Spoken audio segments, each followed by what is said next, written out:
This episode is sponsored by Electronic Arts.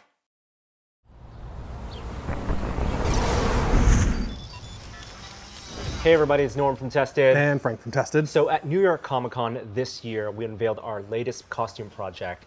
It was the Sentinel Messenger Droid from EA's Star Wars Battlefront 2. Yep. Super cool. Yeah. But that's in the future for us. You guys have seen it yet, so we're gonna walk you through some of the processes of how this thing was made. Yes. So the Messenger Droid, it's a robot droid that has a holographic projection of Emperor Palpatine. And in coming up with the costume for this, we discussed many ways we could create this effect. You know, within the dome of the helmet, could we get a projector in there? Yeah, like try to squeeze it in somewhere or Put in a screen of some kind. find it. Yeah, it just, even though we can get really small projectors, we just couldn't get the right, we couldn't figure out how to get the right angles to make it like really wrap around that and do it justice. And we knew this was going to be a performance character. There was going to be an actor wearing this costume. So we ended up deciding the best way to solve this, to tackle this, was to use a mask and traditional special effects. Yes, silicone masks are so good these days, like it's totally gonna be great for what this is. We could have gone the route of a prosthetic makeup, but then I would have had to like travel out there and put Gunther through hours of makeup to make him look like this.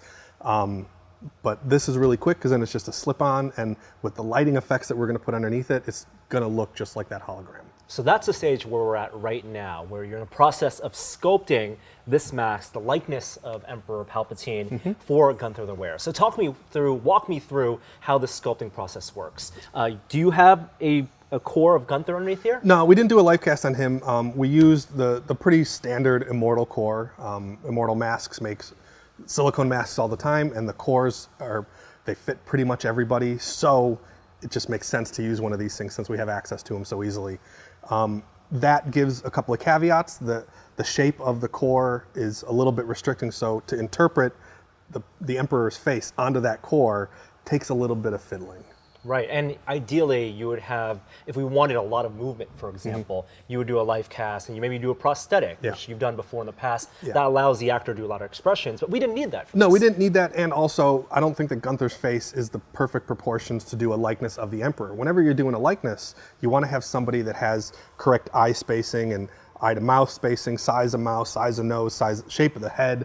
There's so many things that go into doing a good likeness makeup. You can't just pile on all kinds of rubber and make them look like that person. It doesn't move right. So that makes this an interesting sculpting challenge. Yeah. So walk me through how you started. Well, we started with obviously reference. Always need a lot of reference.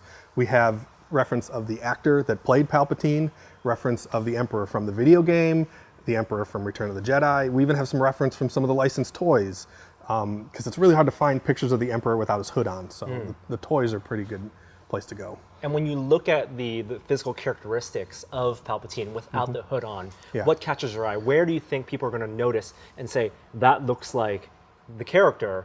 Is it in the ridges in the forehead, the sullenness underneath the eyes? Well, Where do you start? There's a lot of forms that go into any likeness makeup, and having the actor's anatomy underneath that, like that's a really important thing to nail sort of first. And then on top of that, you put all the characteristics like these big giant brows and this split up the middle of the ridge of his brows and then those big eye bags. That's really cool. You're talking about not only sculpting something that's going to look like Palpatine as we know from the movies, but also trying to get the actor's likeness who played Palpatine underneath that sculpture as well. It's like double sculpting. Exactly, yeah. But all of those characteristics really play in, because if you look at the Emperor's makeup, pretty much his chin, his mouth, and his nose are the actor. So we have to nail that likeness right there to really make that show. And then there's a lot of proportional things that are really funny about how that makeup goes together. And my buddy Mike Hill even popped by the other day and gave me a couple little notes on how to improve what I was doing. What did Mike have to say? It was little things about the nose, the shape, the overall shape of the face. I was sculpting it a little too thin. A couple of things on the corners of the mouth and some of this chin stuff. But Mike has such a great eye that just giving me like 10 minutes of notes set me on a whole different direction and really helped me bring this a little bit closer. Very cool. And where is it right now? How much more work do you have to do on this? I probably have a couple more hours. There's still a little bit of fiddling. I'm starting to block in some of the detail forms, but there's still a lot of stuff to do. And then from that, I assume a mold gets made Yep, and we're casting? making an epoxy mold. Guys over at Immortal inject some silicone into there, and then we'll paint it up. Awesome. Well, let's go back to sculpting and can't wait to see what this looks like when it gets out of the mold.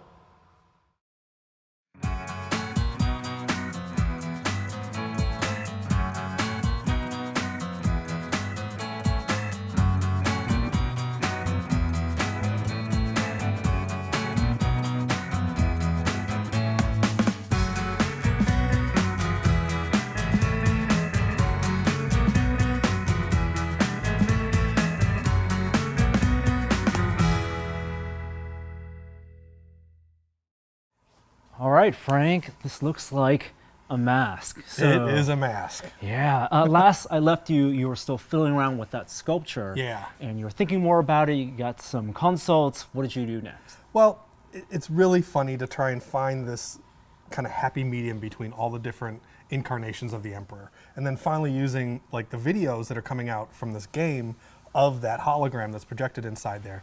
I decided to quit fiddling and just leave it kind of where it is because it kind of works with that hologram being a little bit weird and a little bit off. Okay. So you had the clay sculpture, but this isn't clay. This is silicone. Yeah. So I assume you had to make a mold. Yes. Where's the mold? Here is the mold. Whoa. Typically we've been doing these, really nice fancy epoxy molds. This one we kind of went old school, I guess, and I did a stone mold, just a 2-part mold like we do everything else. But I was able to do both sides in one day, so that way we can get everything moving really quickly. So the advantage of making a stone mold is just fast. Yeah. I mean, there's ways to do epoxy and fiberglass molds in one day, but I mean, stone was just really quick and it was the easiest. And like if you're trying to make like your own masks or do your own things, like plaster is really cheap. And if you screw it up, it's not that expensive. So I don't know, people should go back to the old school sometimes. All right, and then you put a core in there, and Yep. I see you poured some silicone through Injection there. spot. Yeah, I just sent this mold over to Immortal, and since they're constantly cranking out masks, they will just stick my mold into the production, and they ran the silicone and seamed it up for me. So this is that casting, silicone Yes. casting, and clearly it's painted. So what was Yes. your approach for painting this? Again, I wanted it to look like that hologram, and that hologram is kind of bottom lit. So a lot of my shadows are all, on the top of ridges, and so that the light would be coming from the bottom. And then I also painted in some of these scan lines. Different images show the scan lines vertical or horizontal. I just went with the vertical. I thought it looked kind of nice, and I just tried to paint it like the game graphics. Right, it's not Yeah. flesh tone, it's almost digital. Like Yeah. you're evoking a lot of the cooler colors of digital imagery, Mm-hmm. and also I noticed you shadowed out the back. Yeah, you'll never see any of that stuff, so there's no reason for me to, that's why I took the ears off of it. It didn't make any sense for me to spend time sculpting ears. They're never ever gonna get seen. So there's really nothing behind that. So all we really needed was this little front part. And of course, because you don't have Gunther here, you worked with a pretty generic core, and I want to put this on Gunther and see how it looks. Yeah. Okay, how did you think about that test fit? I kind of figured that his face would push it out because this is a really slender core, but I think it works fine, and especially in the context of being inside that helmet and lit the way it's going to be lit, I think it's going to work just fine. Well, you guys have already seen, of course, Gunther in costume at New York Comic Con, but that's still in the future for us. But we'll be back next time with more looking into the process of making this amazing costume. Stay tuned, and Frank and I will see you next time.